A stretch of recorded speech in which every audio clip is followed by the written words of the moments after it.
but I mean, okay. You do what you do when you're doing what you do. So find the flaw in that logic. You do what you do when you're doing what you do. Let's write a country song.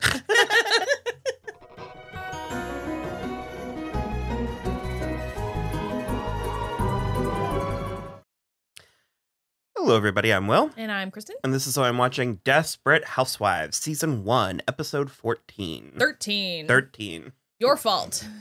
That was my fault. You had a lot of feelings about this episode. Yeah, I mean, I came kind of around on a lot of them by the end of the episode. Like, I get Susan at the end of the episode.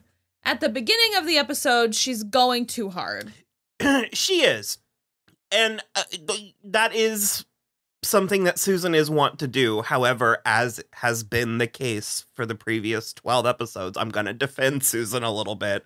Fine. You're very aware that there's something else going on. Sure. You're aware that you're watching a TV show and you're like, based on the information they're giving us and when they're giving it to us, there is more information to come. Well, I keep forgetting that Susan doesn't have all the information we have, which is like, I thought that she knew that Paul forced Zach into that place. No, because that was Bree that had that interaction, which even Bree didn't know that, but Bree was the one that was sort of like... but Susan was in that conversation where Zach was like, you're just gonna put me back in there and have them drug me so I don't make any trouble for you. Mm-hmm. So she knows that something is going on behind closed doors with the two of them. I think that she thinks, as evidenced by the opening scene of the episode, she thinks that Julie is like a good egg. Yeah. There is a look the parents of well-behaved children give to the parents of the not-so-well-behaved. It's a look that says, you should learn to control your kids. And I think she's overconfident in that. Not in that Julie is not, but in her role in making Julie that. Sure. Like, I think she thinks my perfect daughter. And and it's like, no, Julie just came that way. Preset from the factory. It's actually in spite of you that she's like that. Well, the other thing, too. So I think that's part of it. And I think, because I think she finds Zach creepy, he is creepy. Yeah. And obviously by the end of the episode, it's clear that he does need some type of medication. Uh-huh. And his mother committed suicide, and his father. So I think Susan wants to keep her daughter away from it. And I think you're giving Susan a little too much credit for like reading all of those things into it. At the beginning, I think you were more right, where she's just like, Julie's too young to be kissing, and I'm like, she's 14. That's old enough to be gently kissing your across the street boyfriend at the kitchen table. Mom, what's going on here? But that is also another place where I will bring up the social climate, because I mean, this is an episode that also had a full conversation about how charming and delightful it is to be a Republican. I went up to him afterward and introduced myself and told him that I agreed with his stance on the death penalty. We stayed up till 2 a.m. talking about big government, gun control, and illegal immigration. It was just such a magical night. I mean, things have changed. That did happen. Well, and she was even recounting 18 years. Oh, this is Reagan. So, this is full-fledged Reagan. I think it's because it's her Julie. I think Julie is one of the few things Susan has to actually cling to as evidence, like as an extension. That's damaging. That's emotionally damaging to all parties. Sure. No, but I take your point. I definitely understand. And I had it in my mind that Zach was maybe like 15. That's not a big enough age gap. It's not. I mean, he could be an old 15 and Julie could be a young 14. But she just keeps bringing it. Julie's only 14. And I was like, are you trying to lead me to believe that this boy is sort of some sort of Casanova? It's not. The math's not mathing on that one. But again, Julie's role model for relationships is her mother. I think Julie's smart enough to not hang too much on that. At 14 with a first male interest? They were just kissing. They weren't even horizontal. But they were in the kitchen. They also weren't even. No one was. Although according to Tom's father, that's open season. They were laying on the couch. But it's still in. That's just how things work in this reality. The common space is very common. Okay, well, so for Tom's father, no, because that's not his house. But that's Julie's house. She's allowed to kiss a boy at the kitchen table. I don't know. Let me make something clear. I don't think Susan is right. I think at the end wrong. she's right. Yeah, but yeah. I think she's overreacting. I'm just saying that I think that her actions are motivated, and there is another because there's two implications. The first is that Julie and Zach have just started spending time together, and that's not an implication that's outright said. Mm-hmm. However, the implication is that they have known each other for a while. Years, yeah. So that's more kind. Yeah.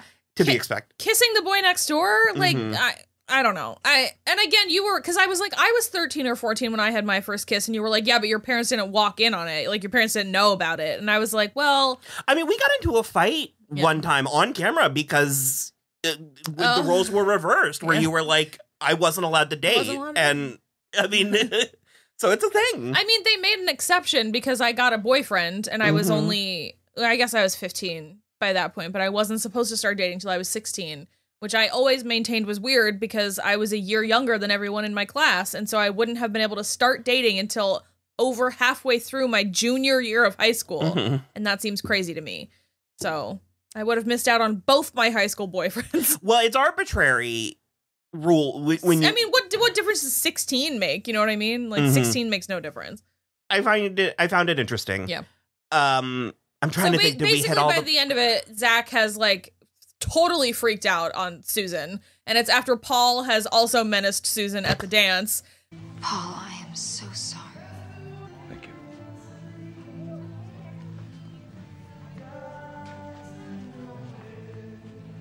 But we seem to be like totally. Susan's cool. she was in a Lifetime movie this whole episode.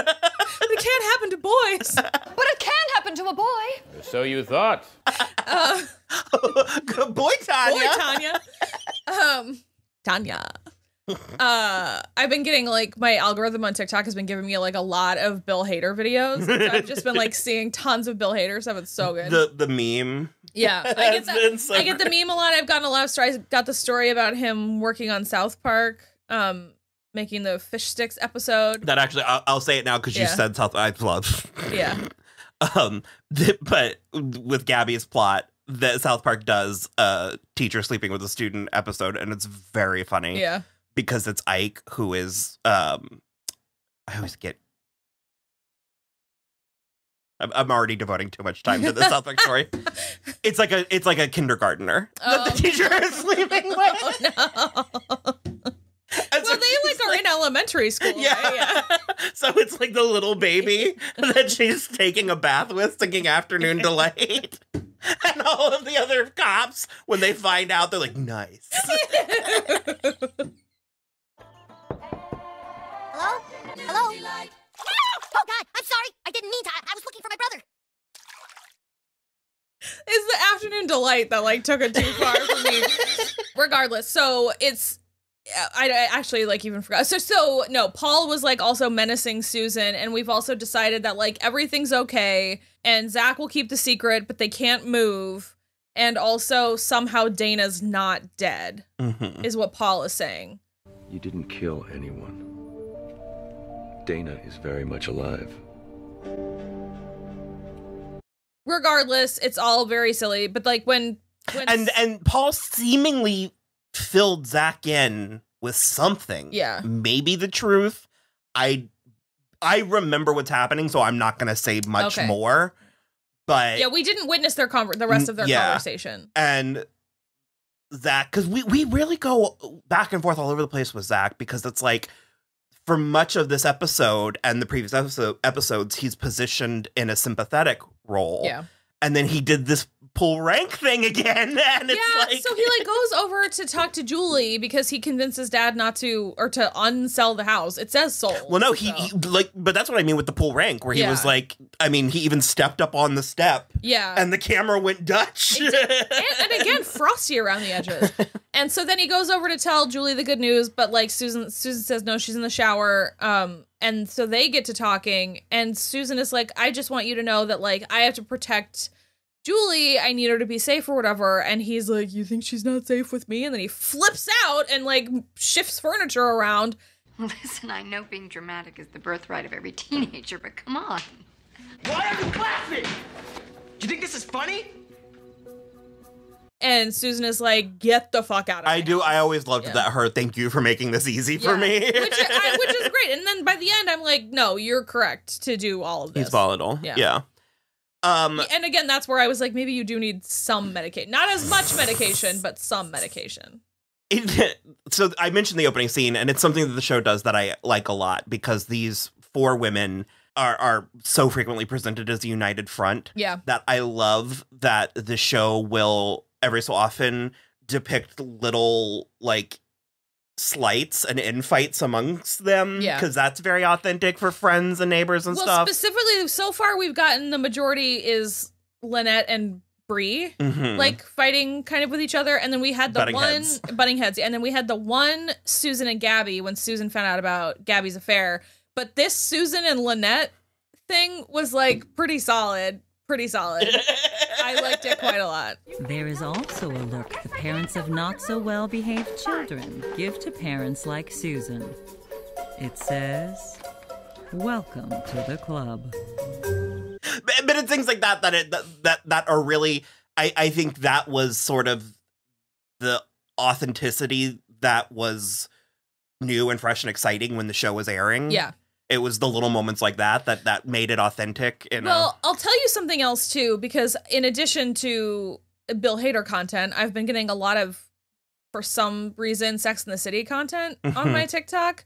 And I actually sincerely enjoy a lot of the old show, but like I feel like the definition of maturity is realizing that everyone is a total asshole except for Charlotte, and sometimes Samantha, because I prefer this. These feel like more authentic friends, where it's like sometimes you're watching it and like, how do any of these bitches stand Carrie? Like, she's truly awful. Like, truly awful. And I don't understand how they're all friends. Like, I saw a clip and it was like when Miranda finds out she's pregnant and Charlotte is trying to get pregnant and she can't do it. She just like can't get pregnant. And Miranda got pregnant by accident and is thinking about having an abortion. And Miranda and Carrie just keep making suspicious eyes at each other. And you can see Charlotte seeing it. And I'm like, stop making suspicious eyes at each other. You're making it about you, and you should just be comforting your friend who can't get pregnant. And it's wild to me. So Lynette's story again was good. Yeah. I liked it a lot. Tom shows up as she's trying to get Parker off the roof. You can do this, all right? Just scooch down a few inches, and I'll grab you. These kids, hellions. I don't know, because I think she got the ladder out, so I don't know how he got up there, but regardless, Tom shows up with his dad. Yeah. It's Ryan O'Neal, who you love. Oh, how's my favorite girl? I'm so happy to see you. It's such a shame that Allison couldn't make it. Oh, just another business trip for the wandering salesman. She'd be bored to tears. Hey, Parker, come on, aren't you gonna give me a hug? It's Grandpa. Don't take it personally. He's scared to climb down. Can I give it a shot? Yeah, sure. Knock yourself out. Yeah. Be careful. Parker, I got a question for you. It's only one, but it's kind of an important question. A character-defining question, actually. You want to hear it? Mm-hmm. Only a little girl would be afraid to come down the ladder. Now, you're not a little girl, are you? I'm not looking at a little girly girl, am I?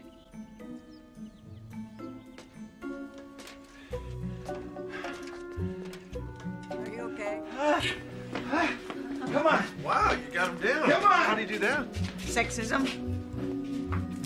And it's pretty obvious by the laws of situation comedy Yeah. that the father was in the doghouse I guess. Actually, it didn't That's really not appear. actually- yeah. So that was our initial estimate or guess. I don't know what the fuck I'm trying to say. Apparently, I need dinner. Assumption. If you want to watch us come to that conclusion. So I'm watching this show, patreon.com/so I'm watching this show. So that's what we thought. But then it turned out like I don't think he was actually in the doghouse. I think he sincerely came for a visit and then just decided to have his side piece over for some afternoon delight. Oh, God, I'm sorry. I didn't mean to. I was looking for my brother.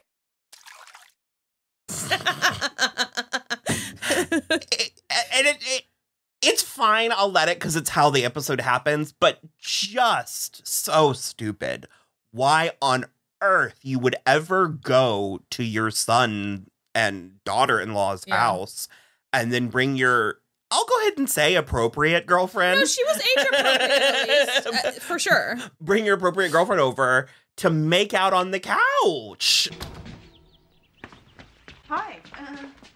I thought you guys were at practice. Oh, Parker, forgot his catcher's mitt.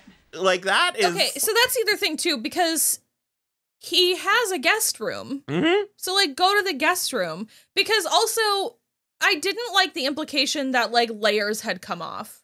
Like, the shoes are one thing, but then Parker went into a different room of the house and found her pantyhose. Mommy, look what I found.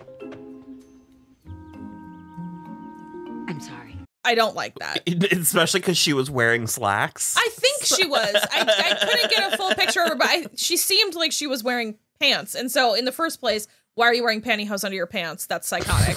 And in the second place, how did you get those off and your pants back on? I don't like round two. Maybe round two. I don't like it. Although if that's the case, then mazel to Ryan O'Neal for getting it up twice in the amount of time that it took Lynette to realize that Parker left his mitt back at the house. Is that what she was doing? Yeah. Okay. He was like, I thought you guys were at practice. And she makes such a face when he said that. And she was like, well, yeah, but he forgot his catcher's mitt, so we had to come back. So basically, she goes to tell Tom the bad news that his father's having an affair. And Tom was like, oh, that old thing? Yeah, that old chestnut. And I liked it a lot. I really like, it's kind of your issue with, I can't remember. Do you have issue with Julie Bowen on Modern Family? Not really. It's the concept of I mean, she's just kind of like a shrill. It's the concept of the nagging wife by the fridge, which Julie didn't want to do. She spent a lot of time trying to make Claire not that. Yeah. And I like that this show is able to depict that in ways that don't feel like they're setting women back 50 years. And or even men. It's like you get the sense that like Tom is a little bit burdened by his wife, but it's also very clear that so much of that is his own doing. Yeah. And you're the one that got her pregnant 3 times in 4 years. Take some responsibility. I don't know. It just like I can find that kind of comedy really hacky and offensive. And I don't have that issue with this show. Because when they cut to her kicking him out and he was like, you kicked me out of my own house. And I was like, that was obviously for show. Like that was but also his use of my house in 2 instances, I don't care for. I don't care for that. Yeah. And so that's when she made sure. And again, I like their relationship because it's like he's that dumb that she has to make clear to him. And just so we're absolutely clear, I am definitely not your mother. Because if you ever betray me, I will leave you. I will take the kids and I will walk out that door and you will never see any of us again. I am not your mother. Yeah. If you cheat on me, I will take the kids so far away. I will leave. You'll never find us again. To which Tom then confessed to his father that he made a mistake. Done something, yeah. What's wrong? There's something that Lynette doesn't know about Dad. Something that I did. And I don't know what's going to happen if she ever finds out. I remember. Yeah. Hell, he also got like... Well, I mean, I guess because of that, but I was like, he got spooked about it in a way that, like, you can't be surprised that that's how Lynette feels about infidelity. I don't know. This is a very misdirecty show. Yeah. So I will say that there is something coming. It may not be exactly what you think, but it's interesting. I just know it's gonna be something like when they were just first dating, he went on a date with another girl and kissed her on the mouth. And it's gonna be so stupid. No, it's not. Oh shit, okay. But it's we'll get there. Yeah. The Bree's still doing the George and Rex tango. Rex. No. All of a sudden, they each have a team of lawyers, and they're around the dining table arguing about who gets what and all of this stuff. And he's like, it's integral to Dr. Vanderkamp's medical practice. What are we doing here? I'm sorry, Rex? I'm talking to my wife.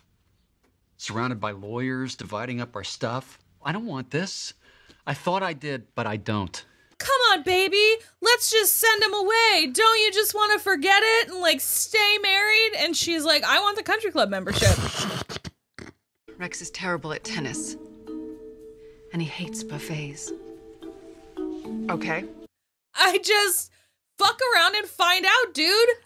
What did you think she's gonna just say yes? You are staring down the barrel of having to cook your own meals and wash your own clothes and do all this stuff for yourself that you've never done before, and now you're scared, and Okay. I don't have any sympathy. You have something to say to defend him. I don't like Rex. This is not me claiming that I do or that Rex is misunderstood or secretly a good guy or anything like that. I don't like Rex. I do have a slight devil's advocate point to make. She keeps referring to this affair that he was having. He was seeing a sex worker for a very specific purpose. It's not that specific, but that's fine. But it is, though. He wants a certain kind of sex. And so he was seeing a sex worker for that. He was not participating in a love affair. Okay, I will agree with you that it's not a love affair, but I'm not trying to say boundaries aren't crossed. Because in order to engage in BDSM, you have to have a level of trust or else it doesn't work. And so he was emotionally cheating with Maisie as well. You have to have a safe word, which is the plot of an episode coming up. Oh, so no, you don't have to have a level. You are supposed to have trust. Sure. But that's sort of, it's something that I do find fascinating. I have very limited experience with one-on-one romance. Sure. So I'm not a accurate judge or whatever in that regard, but it's something that Katya talks a lot about when Trixie and Katya do their shows. Mm-hmm. And Katya's like, look, I'm a monogamist. I am. But can we stop pretending that, like, adultery is the worst thing a person can do? Okay, I agree with that. If it's, like, a one-time thing. This was consistent for at least months. And he was going once a week, and it was very specifically because he refused to discuss his sexual needs with his wife. I'm not trying to... It is an affair. It's an affair, and an affair, again, I agree with that, where it's like, adultery is not the worst thing you can do, but having an ongoing affair, then springing a divorce on your wife, being a total asshole to her for weeks, and then all of a sudden turning your ass around and being like, don't you want to stay married? So for me, all of that is worse. Yeah, but the inciting incident was this affair. I guess the point I'm trying to make is it had a very specific purpose. It had a reason. It's not like he was out looking for another woman to have his life with. Sure. So his treatment of Bree and behavior towards Bree, I find to be more objectionable than... Objectionable. There you go. Again, I'm not on his side. I don't think he's... it's a slightly different scenario. I kind of get what you mean. Like, I kind of can get on board. And I'm not trying to claim that it's not, because it is still a betrayal to Bree. It's a different type of betrayal. Okay, sure. Because, and it could even... one could argue it's a worse kind of betrayal. That's what I would argue, is that it's a worse kind of betrayal. Because, for me... in my marriage, it's the trust. Like it's not what Carl's doing. Like this is not the same as Carl and Brandy. Yeah, that's I guess the point I'm trying to make is he's not like a philanderer. Correct. But again, then it's like all of the things you stacked on top of that are like this ship is sinking, and like why are you? I've been trying to bail it out for weeks, and then you then exploded the hull, and now you're trying to get me to help you bail out? Like, no. Definitely no. I made a mistake. I made a mess, and it's your problem now. Yeah, absolutely not. And so that's the thing for me, like what I was going to say for me, where it's like, if Will met someone else and he was like, I want to make my life with this other person, that to me is like way less of betrayal than if I found out that he wouldn't talk to me about something he wanted sexually, and I found out he was having an affair with someone to give him what he needed sexually behind my back. Like, well, and again, the biggest part is because Bree would do it. Bree would just do it, and it's just not cool. No, I agree. Is it one of those Madonna horror things where he's like, I can't ask the mother of my children to do something like that? Also, it's just the mildest BDSM you've ever seen. I just... Yeah. The 2004 network. No, I know. 8 o'clock at night or 9 o'clock at night. But so, and she's still kind of seeing George. I have no idea. Well, she broke it off with George, but then he found her at the diner. Well, he stalked her to the diner, yeah. And part of me is like, Bree is not this dumb. And then I'm like, oh.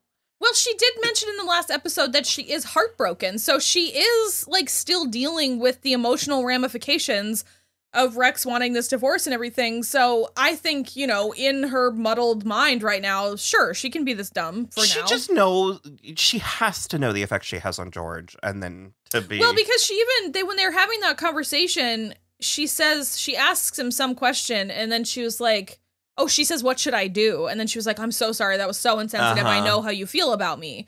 So she's not totally gone, but I can see that she's... also in her mind, I think last week she shut him down and that was it. And she has no concept. She doesn't know that she's dealing with a crazy person. Right, yeah. Which, I mean, that is, she thinks that he's reasonable. Yeah. She's in like a Jane Austen, like she's made her feelings known, and and that is the end of it. Yeah. And it's like, no, he thinks that this is but the beginning. Yeah. I really like this Gabby plot. It's it is very consequences to my actions, which Gabby needs, and it is unpacking the issues with that type of relationship. This is why we don't do these things, and I think the role of John's parents is interesting. Yeah, it's very to be expected. Well, they handle it. Yeah, I love that Helen is still big mad. John surprised us last night when he announced he was turning down his college scholarship. Why would he do that? We don't know why. Do you think we'd be talking to you if we did?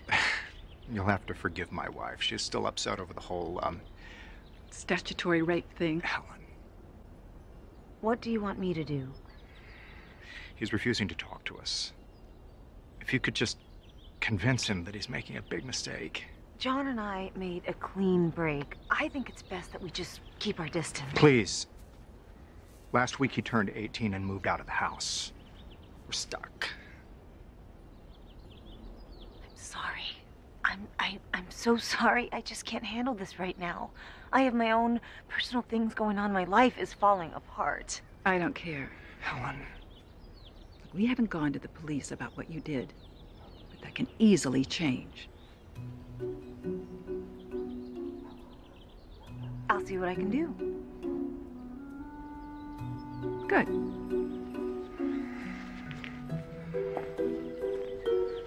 So nice to meet you.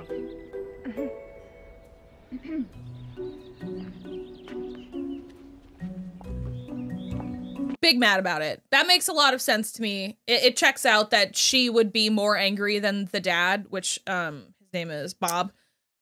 So I get that, but I do also love that the dad is being very pragmatic about it, where he just is like, look, John says he's turning down a scholarship. He's not going to college. He's going to mow lawns full time. Can you please talk to him? Okay, actually, I'm glad you brought that up because I want to talk about that. Because it's not the worst idea. It depends. We don't really know how bright John is, so I don't know what this college opportunity Well, he's gotten some kind of scholarship, but it could have been for sports because he was on the basketball team. And so there is an over-under. Or soccer, maybe? Regardless. Basketball, they were playing basketball. There's an over-under point where it's like, and this actually, speaking of Felicity Huffman, it ties in with the college admissions. Sure, yeah. Because it's like, college is important. It is. It is just so important. However, not everybody has to live life this in a certain way to fit a certain mold.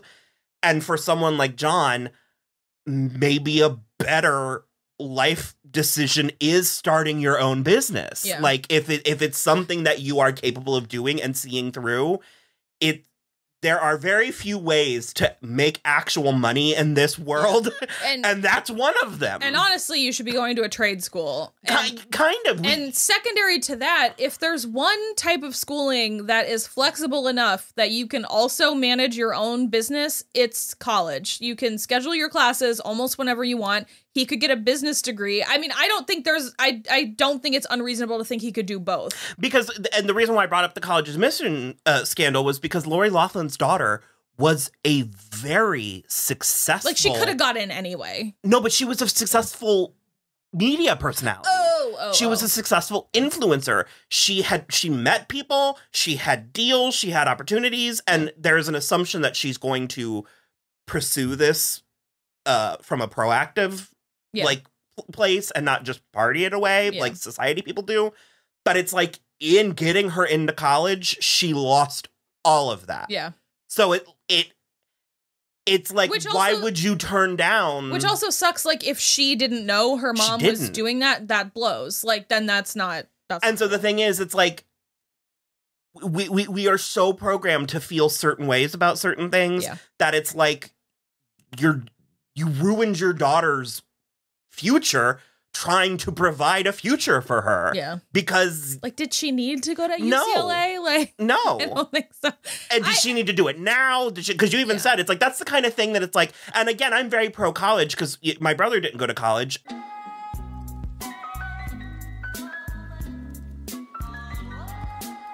And there's a huge part of him that feels like he missed out on something. I don't know. I have a master's degree. It's absolutely useless. An MBA is a degree you pick up in college. It's mostly worthless in the real world.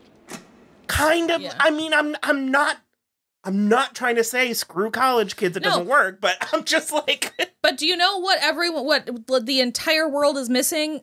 Plumbers, HVAC workers, people who do drywall.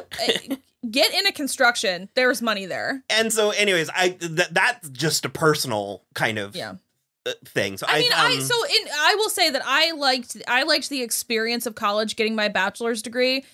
I liked living in the dorms. I liked, I lived in a small city, so you had a very traditional. That was really cool. I went to a very traditional liberal arts college experience, and it was cool. And I love having had that experience. I made really good friends. It was great. Because at the same time, I don't really use I kind of use my degree for this, but like the thing that actually pays me to live, I don't use my degree. I don't use my master's degree. I use just stuff I learned on the job. So like, if you're required to get a degree, just get it in whatever you think sounds fun, and then go to a trade school or just like learn a trade or something. It's just so much. It's where the world is headed. And it's also about who you know. Yeah. Like, so anyways, I found that very interesting, and putting aside the moral and ethical, I want to say quandaries, that's not it. Ramifications. Of what she did, putting that aside. Yeah. And treating this the way the show is treating it. I think it's really interesting how Bob and Gabby handled that situation where she's like, I get why Helen's mad at me. Why aren't you? Yeah. And then he delivers this line that is equal parts creepy and romantic. When I was a kid, I always played by the rules. I never cheated on a test, never even missed a curfew. But I can't help but think, how wonderful it would have been to have made at least one mistake like you. You're very sweet. Yeah, I'm a little sweet. Mostly, I'm just middle-aged. To me, so I agree. It's not really creepy, but it's like... to me, it felt a lot more wistful. Uh-huh. Where it's like he's sort of regretting... Because they don't go gross with it, where he's not like, oh, you're so hot. No, like, but it's not like that, but he was like... I wish I'd made a few more mistakes like this when I was young. Because he was like, I did everything by the rules. And like, there is sort of again, if it's legal, don't do it. That's not what I'm saying. But yeah. There's a little bit of a rite of passage to making questionable decisions. Well, at certain points in your life. And it is in a slightly call me by your name. It's if like John gets through the other side of this. Yeah. We all deserve a couple of, bad, not bad, but like we all deserve some sexual quandaries, mistakes. Like that's the kind of thing that's fun to look back on when you're, old, married, and you're like, yeah, but like, look how much fun I had back then. I don't know. You get to have that for the rest of your life. You get to sort of remember that. And where like it sounds like Bob maybe like had one serious high school girlfriend, one serious college girlfriend, and then met his wife. And it's like, I would have loved to have a salacious affair with my older professor or something. And it's just like... To bang the hot, model that you do her yard. Like, I don't know. There is an element to it that is wistful, that is whimsical, that is So you're right, like, they kept it just this side of like gross. Because he wasn't leering at Gabby or anything, but he just and again, I made a point where I was like, he didn't say I'm proud of John, and that I think is very important, because it's like you shouldn't be proud of your son for getting statutorily raped, but because then Helen did say that. She did say the whole statutory rape thing, and they're like... It hadn't been said. Yeah, they're very deliberately not taking it to the cops and stuff. Yeah, it hadn't been said, and I think it needed to. Yeah. He also proposed to her with Helen's grandmother's ring that he presumably stole. Which, that leads credibility to the why we don't sleep with children, with teenagers, is because they'll do shit like that. Yeah. And it was a darling little ring, though. And again, I think Eva she wasn't doing anything really flashy. Yeah. But just sort of the way that she acted that scene. Celise?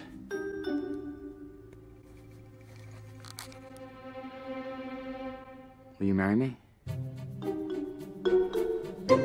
And then when they approach her, she's like, I was just so caught off guard. Yeah. She's like, obviously I'm going to give it back. But I needed to regroup. Which I love that is like, that took Gabby all the way up.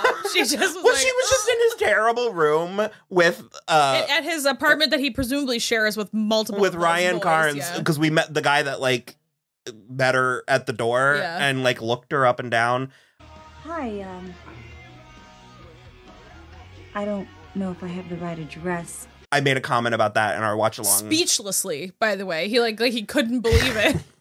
And like, okay, I am not arguing Eva Longoria is a beautiful woman, but like, for Pete's sake. Well, so we met him. He was the one that was playing basketball with John earlier. Okay. And he's on the show for a little bit coming up. And so, spoiler alert, he's gay. So that's why I thought that was strange that he was like looking up. But I mean, you do what you do when you're doing what you do. So find the flaw in that logic. You do what you do when you're doing what you do. Let's write a country song. Is that it? That is it. I'm pretty sure. Each one of these episodes of ours gets longer than the previous. It's going to become a problem. So I think one of the reasons why we are having a lot of fun with this is because mid-2000 nostalgia is such a sweet spot for us. Yeah. And also we're finally old enough and have had a little bit of life experience to actually relate to this. So I think that's one of the reasons why it's been fun. Yeah, I told Rachel I might have to force her to do reactions to a couple of the Dawson's Creek episodes.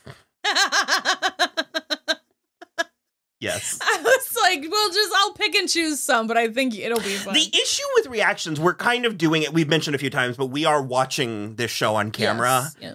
And they're just so labor intensive. They're very difficult and long to edit. And I'm the only one that can do them. Yeah. And so it's like we have to prioritize, and I can do it and I'm decent at it, but it requires a great deal of focus and work on my part. And so in an ideal world, because there are because Real Rejects is a channel that I like to watch. Yeah. And they're doing kind of nothing but reactions while the strike is happening to older things. Yeah. And they have an editing house that edits them for them. Yeah, and we can't afford that. So. And if we could afford that, I would be doing that. I would be outsourcing. For sure. And then going through, because I even almost, well, never mind. But, so anyways, ideally, reactions are something that we would love to do. It's just currently pretty much what we can do is film it and put it on the Patreon. So if you want to watch along, you can watch along with us there. And then maybe one day we'll be able to edit these down, but... Also, it's on the $3 tier, so it's $3 a month, or if that's something you can't work into your budget, but... You can churn, we don't care. Yeah, but you could also get like a... if you get a sudden windfall of $36, you can subscribe for the whole year at once. So, I'm just saying, there's ways to make it work. We're still kind of playing around with Patreon, trying to figure out what works for us. So. I'm trying to focus a little bit more on it. Yeah, so there's more content there than if you have been with us for a long time. There's more content there now than there used to be, so maybe think about joining again. I'm going through and grouping things because that was another issue. Oh yeah, there's playlists now. It was unusable. Yeah, it Patreon was not user friendly, and they're starting to. So be on the lookout there. If you're still watching this and you're with us, we love you. Thank you so much. This is so much fun, and we can only do this because of viewers like you. So okay, Kristen's gonna eat dinner, and then we're gonna watch the next one, and then we're gonna talk about it. Bye.